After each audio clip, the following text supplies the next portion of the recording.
Hi, if you're interested in Oriental rugs and other textiles and the cultures that made them past and present, RugTube is the place for you. We welcome collectors, dealers, aficionados, and maybe even scholars to talk about what's new, what's old, ideas, theories, and maybe even a bit of speculation here and there. We at RugTube know real art is the kind you can walk on. I'm speaking with David Brown from Vancouver, and he would like to say something about what got him interested in rugs. Well, I'm visiting San Francisco to attend the Arts Exhibition, which is an annual event that I've attended since its inception some time ago. And it's very nice to see a lot of old friends and people who are in the trade that I've known for a long time. I was interested in rugs initially. I had a friend who, when I went to the apartment, had a rug on the wall, and I thought this was kind of interesting, not having seen a rug on a wall in my life.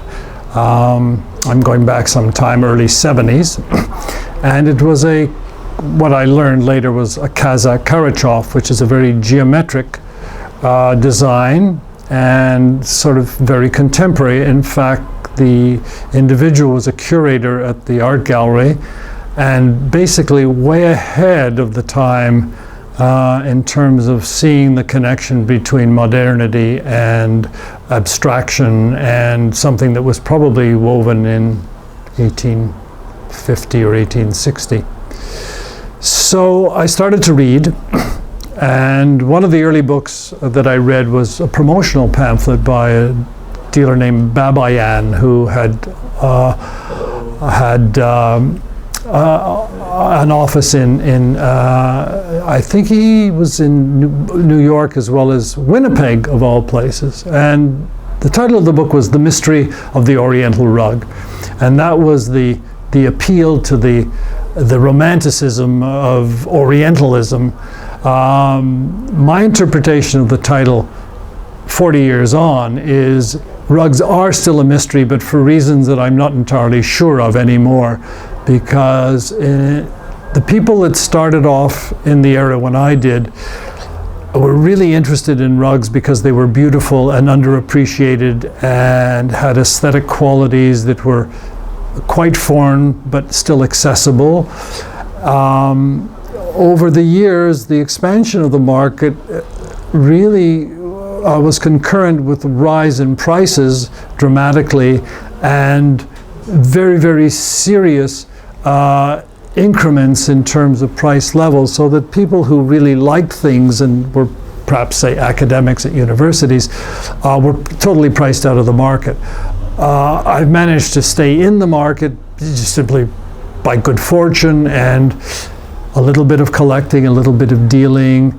And one of the things I've always found very difficult was to understand the underlying price structures, because it's not like a car where you can consult the blue book and kind of get a read on it. Two rugs can be basically very similar, but one can be 2 or 3 times the price because of a series of variables. So I'm here today because there are some auctions going on as I speak, and there are auctions coming up in London where I find some of the prices really quite breathtaking. Not so much breathtaking in absolute terms, but kind of breathtaking in terms of the general tenor of the marketplace, which is this: that there has been a steady decline in the number of people that have been collecting, partly because of demographics. You can see that I'm in the geriatric category, and so are a lot of my colleagues. Unfortunately, younger people can't afford some of the rugs or don't have any interest, or a combination of both. So I'm sitting here thinking, what is worth buying? Will the market continue? Will the prices sustain themselves? Because there has been a kind of dramatic decrease in the value of carpets across the board. And I include in that new rugs that are being produced in Iran, but more specifically I'm talking about older rugs, things that, let's say, were $8,000 in the 80s, which was the kind of heyday, are kind of probably $2,500 or $3,000 today. On the other hand, there are still some shockingly, in my opinion, high prices. So I'm really not sure where the market is going, but I've always found it somewhat confusing when I was in London or New York looking at rugs, or Los Angeles. I was always confused about the disparity of prices in different markets. So I think that's an ongoing feature of the market, and perhaps one has to just approach it with a kind of open mind and try to compare values and buy what you like, which is the bottom line for any kind of collecting, whatever you're talking about. Well, this leads naturally to the question of the internet. Do you purchase rugs just sight unseen over the internet, or do you go physically and take a look at the rugs? No, I don't buy rugs that I've not touched or seen personally, unless I'm buying them from somebody I know in the rug trade that I have dealt with before and whose judgment I really respect and trust. So you think that's a deal breaker, basically, not being able to see? Yeah, I would never. I mean, I did take chances years bygone, buying at auction, but at least getting condition reports and so on. And on the whole, I think I was very fortunate, because the possibility of getting something that is a surprise when you actually see it is pretty big. Yeah, I agree. Well, thank you very much. Pleasure. We are here with Dr. Ulrike Montigel from Galerie Arabesque, Stuttgart, and I would like to ask her, what got you interested in rugs? Well, actually, I was quite young. I was 20 and got engaged to a slightly older man who already had a few rugs and was interested in them.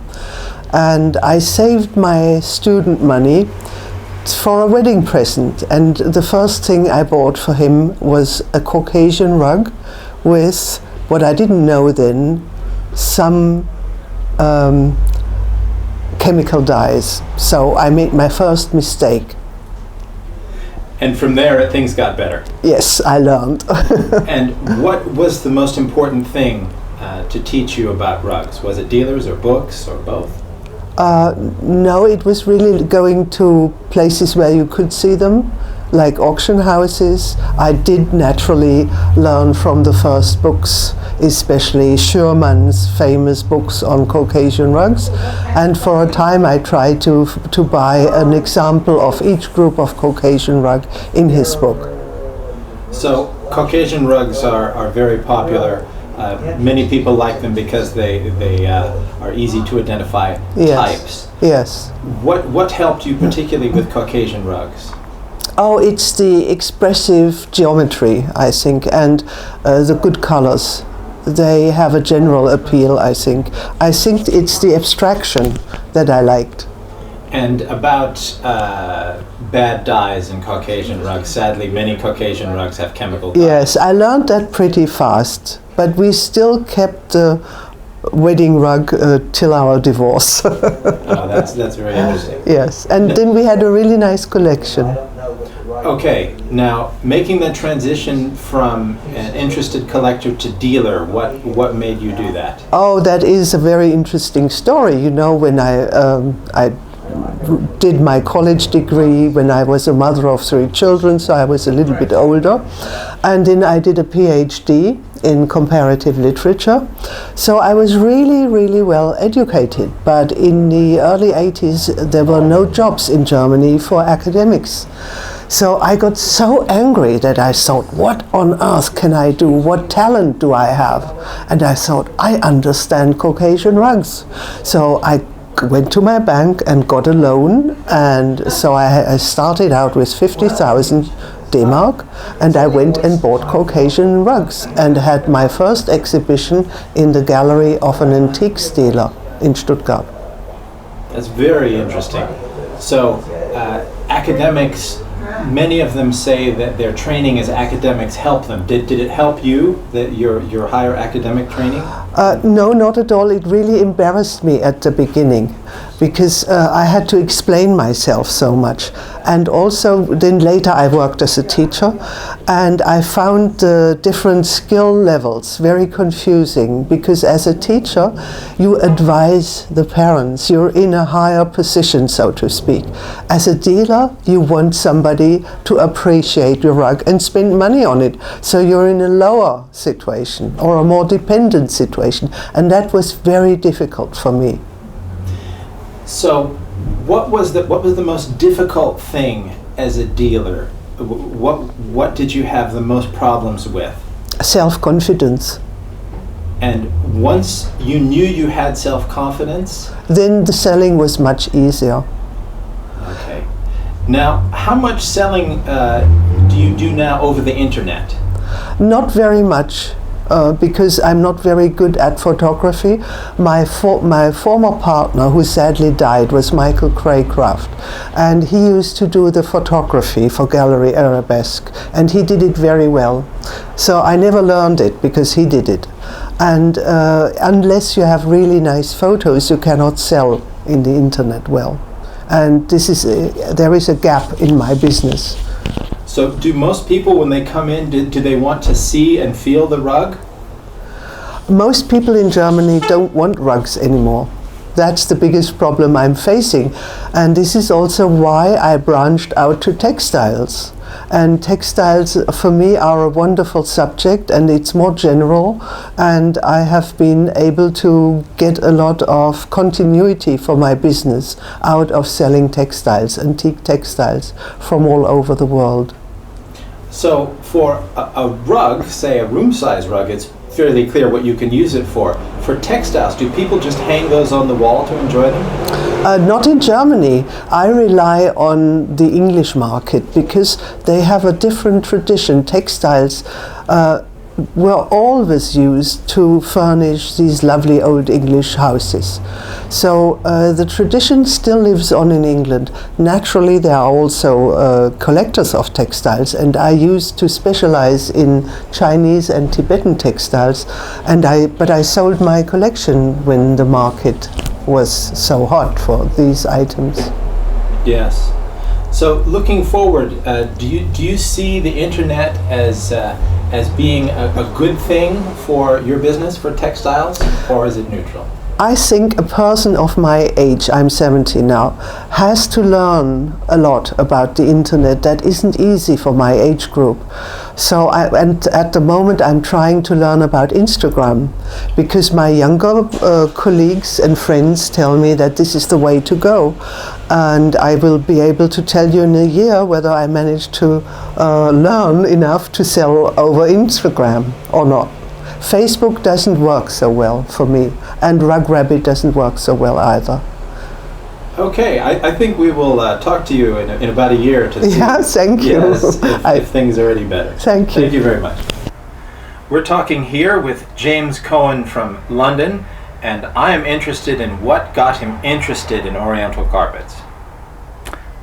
Well, it all started a long time ago when I was a teenager. And I was at school, and my best buddy at school, his father happened to own a rug store, a very well-known rug store in London in the 70s and 80s, David Black Oriental Carpets. He wrote many groundbreaking books and was a big noise back then. And so I listened to my friend talking about this shop a lot, and eventually we went in together. I was about 16. And it was a moment of epiphany for me when I saw my first antique rug. I had no idea what to expect. And I remember standing in front of one red rug. It was on the wall, hanging there, and it was just kind of glowing, vibrating at me, and it just pulled me in. I think it was a kind of curd bee jar, as I vaguely recall. But I was really impressed by this rug. I had no idea that rugs could be quite so tremendously attractive. I guess from that very first moment I was hooked, although it took a few more years to really sink in and to really become established. I ended up working in a rug shop through David. I did that for a couple of years, and then I got the idea that I might as well try and start my own business. So at about the age of 21, I started buying rugs with the view to selling them again. And I'm 47, so that was 26 years ago. It's been quite a ride. Great fun. Been all around the world and back, and been to some very strange places in the pursuit of the antique rug. Lots of fun. Met some great people. So, do you think the most important thing with rugs are the designs, appreciating them as art, or appreciating them as things linked to the original cultures? I'll go for a third option. I do appreciate those 2 points, but for me, I'm a very visual oriented person. So for me, it's always been that immediate bang when you just see a rug, and there's something about the combination of the colors just grabs me by the guts. So that can happen whether it's a Caucasian or a Turkish or a Chinese. Very few rugs that have a very magical quality that just can really grab you by the heart. That's what I look for. So most people who come in, do they have an idea of what they want from a rug, or do they just want to see what you have? In my experience, there's a lot of curiosity, and people are slightly intimidated by the world of rugs and carpets because honestly they think there's more to it than there is. That's my opinion. They think there's something very mysterious about the whole shebang, and there is, which is part of the attraction, but you mustn't let that overshadow your ideas of being able to own one. People are intimidated because they think they'll choose the wrong one, and they're constantly searching for the right one. And it's my opinion that the right one is the one that grabs you by the guts and says, look at me. That's the ones I like. So I choose, like that very quickly and easily. But some people don't listen to their insides. They listen with their ears and not with their eyes, funnily enough. So, the internet, do you think this has helped people develop their taste, or do you think this is, rather neutral, maybe even negative? It's again, it's 6 of one and half a dozen of the other. The internet has been a great enabler, but it's really just like passing a magnifying glass over something. It's just going to amplify what's already there.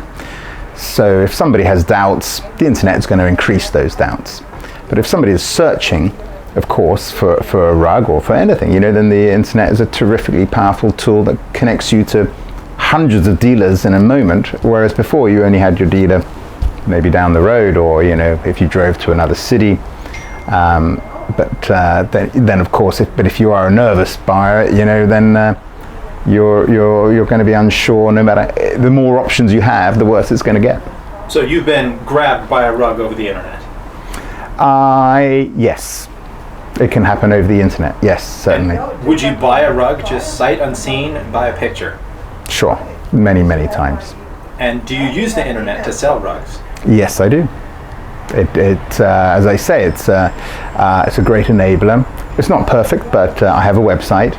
I use as many of the social medias as I can, although I feel like a bit of a dinosaur, especially on Facebook and Instagram. But they are impressively effective. Yeah. Well, thank you very much. We're here with Paul Ramsey, and he would like to say a few things about what got him interested in rugs.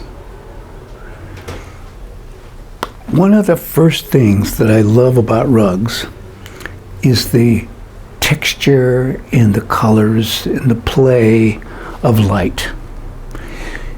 The old dyes, for example, the natural dyes, have a beauty that's sort of unsurpassed by more modern colors. There's something intrinsic about these dyes from nature, mostly from plants, but also from some bugs and some shellfish, that have a richness and a depth that is unsurpassed. Now, when you put that into a textile and create these different kind of textures and patterns, there's nothing like it in the world. And there's, I think personally that many rugs are among the most beautiful objects ever made by mankind, because so many of them are made by women. The places where they're woven in Afghanistan and Iran and Turkey and the Caucasus, Central Asia, these amazing places are also kind of the places where history kind of began, where civilization began, where domestication of sheep and goats began. And it's such an old place, it's so rich that I have to say that rugs have been part of that history. And we have still today the opportunity to enjoy these rugs, because they're still being made today. And in the last 100 or 200 years, we can go back and find these magnificent things to enjoy. One of the great things that makes a good rug is the wool. There's a luster, there's a character to the wool, and then you add dyes to it, and you add these, and you weave them into these patterns of all kinds of boldnesses and intricacies and these splashes of color, these combinations of color that are unlike almost anything else in the world. So we're now planning for doing a major show at the Denver Art Museum, coming up and opening in 2021, to kind of reveal this the beauty and the historicity and the just the aesthetic pull, and combining that with knowledge about colors and about patterns. And we're going to make this so that a person off the street that knows nothing about rugs will have a chance to be entranced with the magic of rugs. But then also we want to make it so that there are aspects of the thing in terms of beauty, in terms of concepts and knowledge, that will even be fascinating, hopefully, for a rug connoisseur, you know. And there are many rug connoisseurs around, but they seem to be dwindling a bit. But I think among young people, the different generations, Generation X or whatever like that, they have this great opportunity right now in this historical period to really be able to appreciate this magnificent art form. And so why is it important for me to go see it if I can see photographs on the internet? Well, seeing a painting, seeing a piece of art in life is so much richer than seeing a photograph. In particular with rugs, there's a play of light that happens with rugs. You walk around a rug and you see it in different lights because the reflection is different, and it becomes a very different thing than just a static picture. We know that taking a picture of a rug well is a very difficult thing. For example, most rugs have a kind of a pile to them, so that from one end to another, the light reflects differently, and it appears to have different tonalities and things like that. So that if you take a picture from the center of the rug, you're basically looking at half of the rug that's dark and half the rug that's light. And so it's very difficult, except for professionals or knowledgeable people, how to do this, to make a rug even sort of look right in a picture. So, but, you know, in general, whatever art is, it's so much richer when you see it in person than just online, you know. Thank you very much. I think we'll have to talk to you after the conference. Okay. Okay.